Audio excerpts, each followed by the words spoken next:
जय Malhar news चॅनलच्या सर्व प्रेक्षकांना सपना चौधरीचा नमस्कार।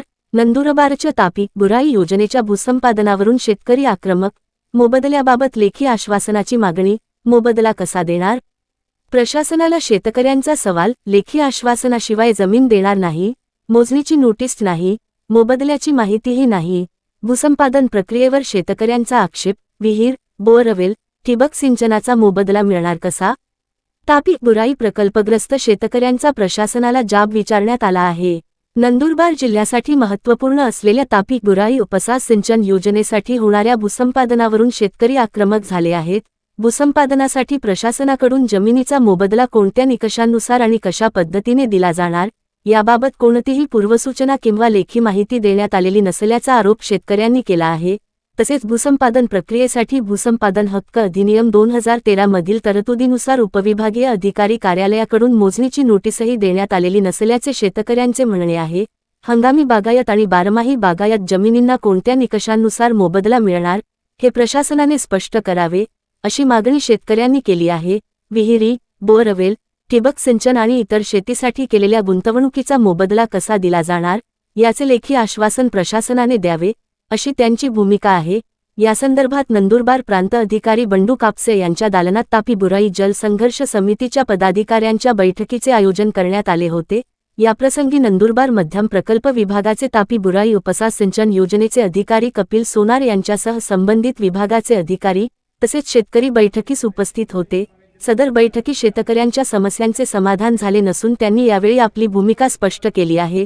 बैठकीत प्रशासनाकडून लेखी आश्वासन देण्यास टाळाटाळ होत असल्याचा आरोप करत, आपल्या मागण्या मान्य होईपर्यंत तापी बुराई योजनेसाठी आपल्या जमिनींचे भूसंपादन होऊ देणार नाही, असा आक्रमक पवित्रा नंदुरबार तालुक्यातील शेतकऱ्यांनी घेतला आहे। यासंदर्भात तापी बुराई जल संघर्ष समितीचे नंदुरबार जिल्हाध्यक्ष दीपक पाटील यांनी आपली प्रतिक्रिया व्यक्त केली आहे। सपना चौधरी, जय मल्हार न्यूज, नंदुरबार। आज प्रांत साहेबांच्या अध्यक्षतेखाली आमच्या शेतकऱ्यांची मीटिंग झाली।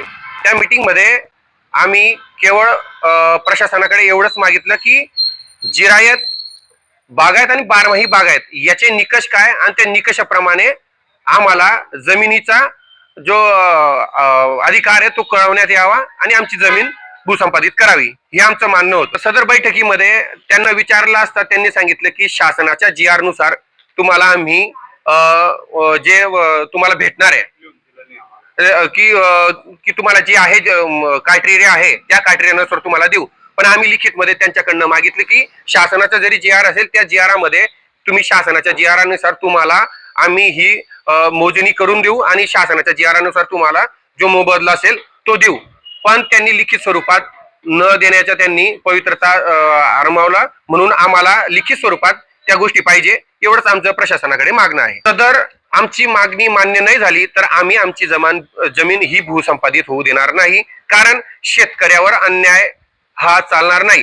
सदर हा प्रकल्प शेतकऱ्यांनीच मिळून याला भूसंपादन प्रक्रियेसाठी किंवा जे प्रशासकीय मान्यता आहे हे शेतकऱ्यांनी मिळूनच आणली आहे आणि काही शेतकऱ्यांवर जर त्याचा अन्याय होत असेल तर तो अन्याय आम्हाला कदापि मंजूर नाहीये। म्हणून सर्व शेतकऱ्यांचं सुख झालं पाहिजे, सर्व शेतकऱ्यांचं हिताय झालं पाहिजे, हेच आमचं मागायचं आहे। म्हणून शेतकरीच्या हितासाठी प्रशासनाने न्यायिक भूमिका घ्यावी, आमचं हेच मागायचं आहे।